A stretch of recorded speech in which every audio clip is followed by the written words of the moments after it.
अस्सलामुअलैकुम dear students. आप में से बहुत सारे स्टूडेंट्स रिक्वेस्ट कर रहे हैं कि यार हमें ना बीकॉम जो है पार्ट 1 की अकाउंटिंग के गेस्ट प्रोवाइड कर दिए जाएं। यार देखो, बात पता है क्या है, आपके पेपर में जो चीज़ें आने वाली हैं वो बड़ी सादी सादी हैं। पहला क्वेश्चन वो बिल ऑफ एक्सचेंज से उठाएगा।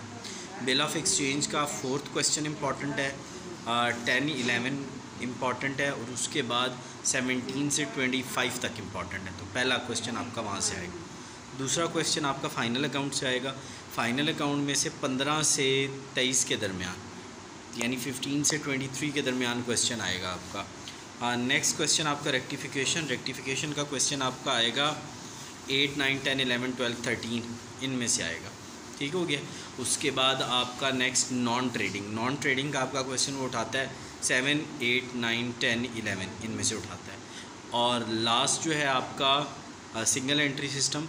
नॉर्मली वो सिंगल एंट्री सिस्टम में से या क्वेश्चन उठाता है 9, 10 और 8, या वो उठाता है कन्वर्जन इनटू डबल एंट्री, जो कि क्वेश्चन है 15 और 16, उनमें से जाके कन्वर्जन के इनटू डबल एंट्री के दो इनमें से जाके वो क्वेश्चंस उठाता है।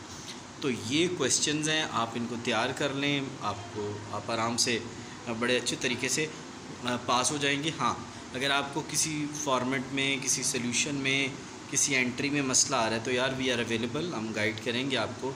तो ये आपका अकाउंटिंग का गेस्ट पेपर है। Bills of exchange, final account मैंने आपको बताया है, उसके अलावा मैंने रेक्टिफिकेशन बताया है, सिंगल एंट्री बताया है, नॉन ट्रेडिंग बताया है। तो यहाँ से आपका प्राइमरीली पेपर उठाया जाता है और उस पेपर के मुताबिक आपको चीज़ों को सॉल्व करना होगा। तो होपफुली मुझे उम्मीद है कि आपको समझ आ गई होगी। अगर फिर भी आपका मैंने आप कौन सा बिल्स ऑफ एक्सचेंज का क्वेश्चन आपको आता है, फाइनल अकाउंट से आता है, रेक्टिफिकेशन ऑफ एरर से आता है, सिंगल एंट्री या नॉन ट्रेडिंग में से एक में से आता है, सिंगल एंट्री या नॉन। तो 4 क्वेश्चन ये आपके जो पक्के हैं, जो आते ही आते हैं। ठीक हो गया। और इसके अलावा एक क्वेश्चन वो आपका उठा लेता है। तो अब ये 4 भी कर लें तो इंशाल्लाह you will get the marks. जी तो स्टूडेंट, वो जो मैं क्वेश्चन आपका भूल रहा था वो BRS का था। BRS में आपने कैश बुक के 7, 8 क्वेश्चन करना है और BRS के 15, 16, 17, 18, 19, 20, 21, 22, 23 और 24। यार जो वो है ना डबल एंट्री, जहाँ से रिवाइज़ कैश बुक स्टार्ट होता है, रिवाइज़ कैश बुक के जो 4 क्वेश्चन है वो आप करना। उससे रिवाइज़ कैश बुक से पहले 2 जो क्वेश्चन है वो लाजमी 3 क्वेश्चन, 3 से 4 क्वेश्चन जो रिवाइज़ कैश बुक के वो रिवाइज़ कैश बुक के 2 क्वेश्चन हैं। रिवाइज़ कैश बुक मेरे पास सामने अब बुक नहीं है, रिवाइज़ कैश बुक के 2 क्वेश्चन हैं, आप अपनी बुक पे देखना ना, ये होंगे जाके 21 और 22 के करीब होंगे वो 2 रिवाइज़। और उससे पहले 5 जो BRS के क्वेश्चन है ना, ये 7 क्वेश्चन आपने BRS के करने, यानी रिवाइज़ कैश बुक वाले 2 और उससे 5 पिछले, और उसके अलावा कैश बुक के आपने जो 6, 7, 8 क्वेश्चन वो करने हैं। ठीक हो गया। उम्मीद है कि ये वीडियो आपके लिए हेल्पफुल रहेगी। मैं आपके बिल्कुल स्टैट्स पे भी काम करूँगा, बिल्कुल करूँगा, आपको प्रोवाइड करूँगा।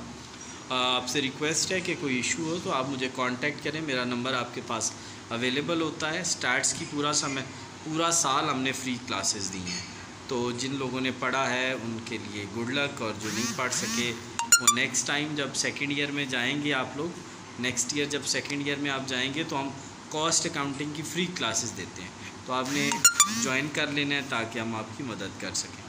अल्लाह आपका हामी व नासिर हो। Good luck for your exam. अच्छा हाँ, एग्ज़ाम के हवाले से एक बात करना चाहूँगा। जब आपने एग्ज़ाम करना है प्लीज़ फॉर्मेट्स, अकाउंटिंग के फॉर्मेट्स को अच्छी तरह देख के जाना।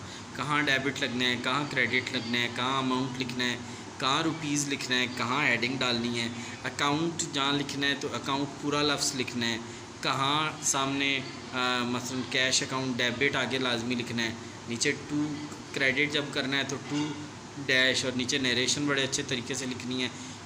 BCom के अकाउंटिंग के पेपर में प्रेजेंटेशन बड़ी मैटर करती है, बहुत मैटर करती है। आपने प्रेजेंटेशन का लाजमी ख्याल है। सारे पेपर्स में ही रखे, लेकिन इस फॉर्म में बार आपको जितना अच्छा आता हो, जब तक फॉर्मेट अच्छा नहीं होगा आप नहीं कर सकेंगे। अल्लाह आपका हामी व नासिर हो। और अपने कमेंट्स में मुझे बताइएगा कि ये वीडियो आपके लिए कितनी हेल्पफुल रही।